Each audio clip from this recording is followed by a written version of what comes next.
Today I'm going to talk to you about a very serious matter our country needs to look at. Our tax programs.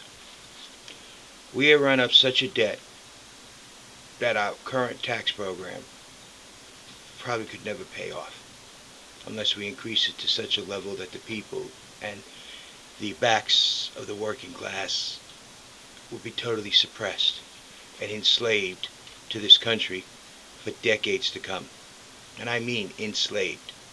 So, what should we do? Okay, one, let's look at our tax program. A tax program is off the backs of the working class. Should not be. Our tax program should promote the well-being and prosperity of this country, not based on the individual work and production of work. Our tax program should be fair and just to all and not favored one class over the other. The richer you are, the less taxes you pay should not be the case. The more money you could spend to find loopholes should not be a case in our tax program. It should be equal to everybody and all. A tax program should be based upon the Constitution and not an amendment added later on to supplement an income because of war or poor judgment of our own Congress. So basically, what am I saying? Well, the Constitution, our government shall promote our economy. Our tax program in this country via Congress should be based upon the economy of the United States and not the work ethics of the individual. Taxing the income of a person because of their work ethics does not promote the economy. By promoting a tax based on the economy, it would force Congress to enable the collection of their taxes to promote the economy of the United States and not deal it out to the rest of the world. Yes, the world has an economy, but so does the United States.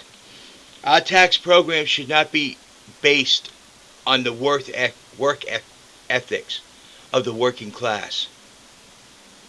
Our tax programs definitely should be fair and equitable to everyone presiding inside the boundaries and territories of the United States, whether the person is a legal citizen or an illegal citizen.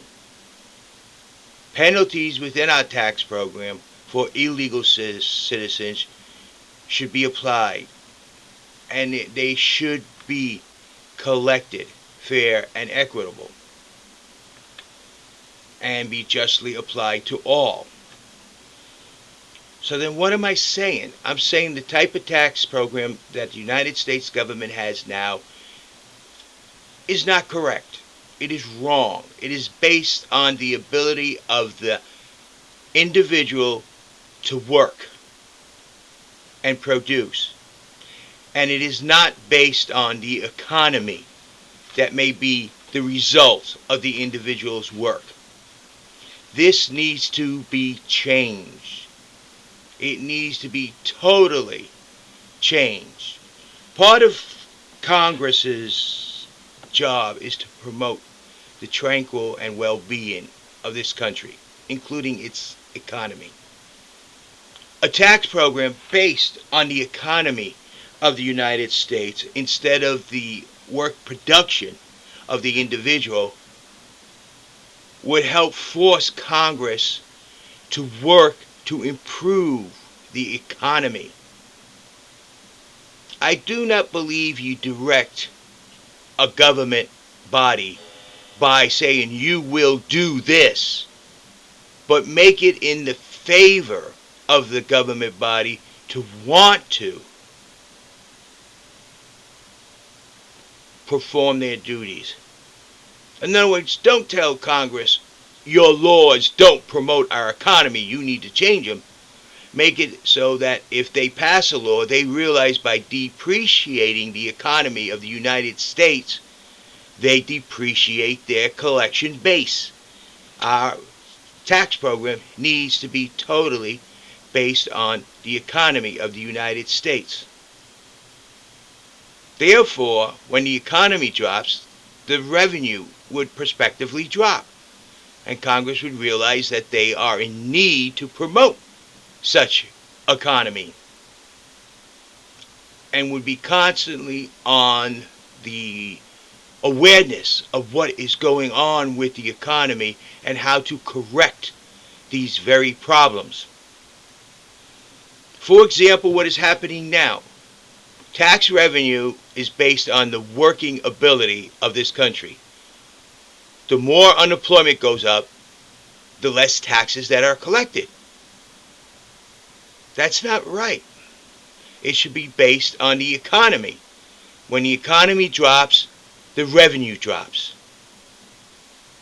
And that's how it should be, because then our Congress will work to improve the economy, thus improving the ability of the working class to get and secure meaningful employment.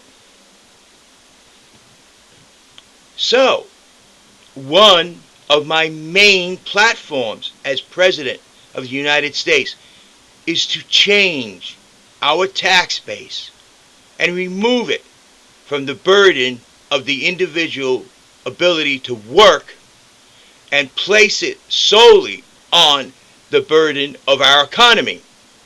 In other words, based on the individual's ability to spend and prosper. The more he prospers, the more he spends. And thus the economy grows. And that's where our taxes should be placed.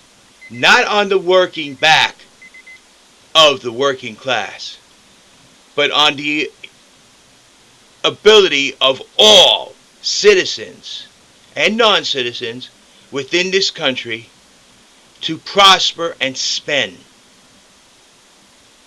And there is where our tax program should be based. So basically I'm saying the income tax is based on the working ability of the individual.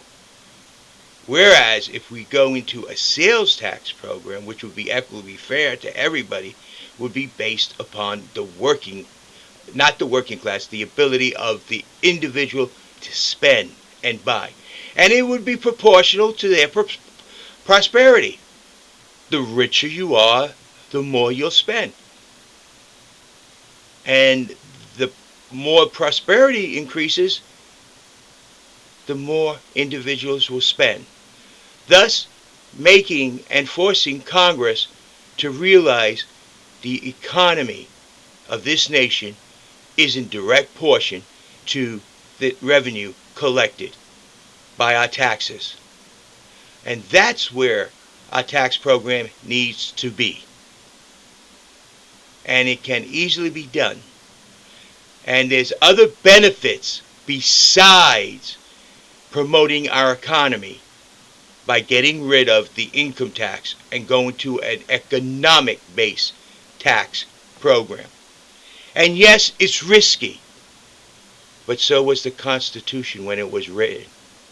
We have to believe in the ability of our people and to promote our economy above all else.